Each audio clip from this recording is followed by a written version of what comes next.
Hey, I'm Mark, and this is a 2-minute tutorial. So I've had a few questions about how I shoot long exposures with my phone, so I'm going to answer that today.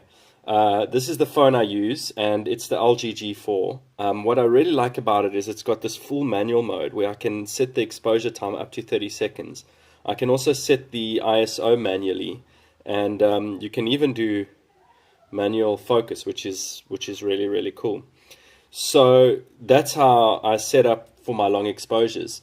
Now the problem with shooting long exposures on here is it's got a fixed aperture, which means in bright light it's really hard to shoot long exposures. So what you need is a ND filter solution. So at first I was using this welding glass, which is really cheap, but it puts a green tint on all your pictures. So if you're going to shoot in black and white, that's fine. But for color, it's not a neutral color.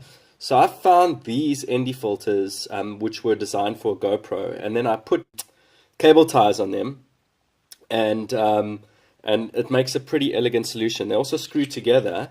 So I've got an 8 and a 4, which makes 12 stops of ND filter, and I found that's okay, except in the really, really harshest light. So for most conditions, 12 stops is fine. And then I use my earphones as a shutter so that I don't shake the camera. Thought I'd show you guys the brand of ND filter.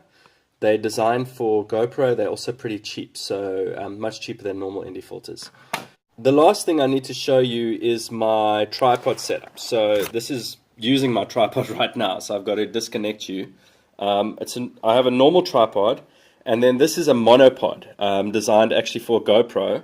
But it's basically a selfie stick. But what this one has is it's got thread in the bottom so that it can thread into a normal standard tripod. And then I connect it, and then it makes it pretty handy. As you can see now, I'm filming this video from the top by using the extension on the monopole. So that's how I keep my camera nice and still for those long exposures.